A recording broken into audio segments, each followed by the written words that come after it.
Okay. Wait, what? Oh, the video's starting. Thank you for joining us. Today's feature is the Island of the Dolls.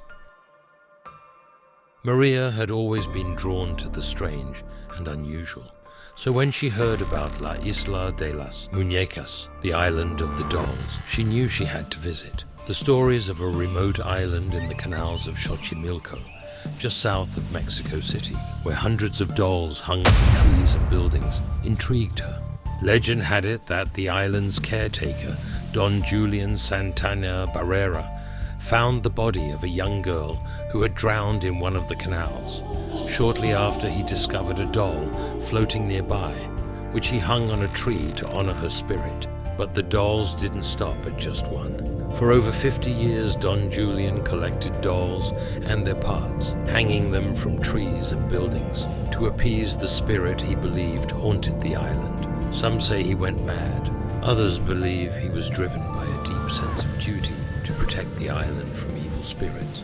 Maria arrived early in the morning, the mist still hovering over the water, as she took a small boat to the island. The closer she got, the more she felt an eerie presence.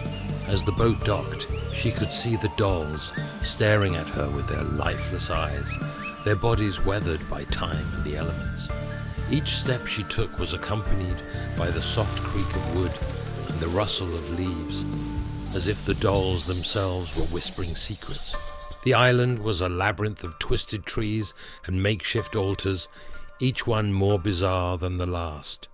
Dolls of all shapes and sizes hung from branches, their faces twisted into grotesque expressions. Some were missing limbs, others had their heads turned at unnatural angles.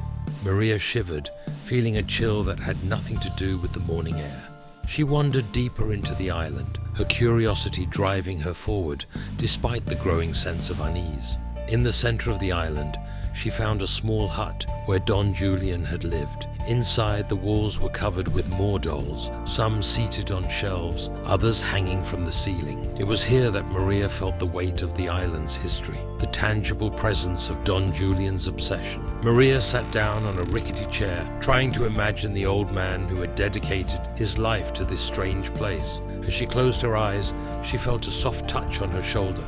Startled, she turned around but saw nothing. She took a deep breath and decided it was time to leave. As she made her way back to the boat, the island seemed to come alive. The dolls swayed gently in the breeze, their eyes following her every move. Just before she stepped onto the boat, Maria glanced back one last time.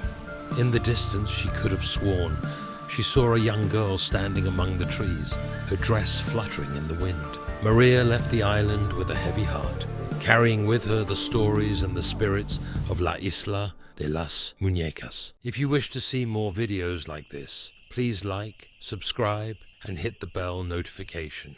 It goes a long way in helping me keep this channel undead.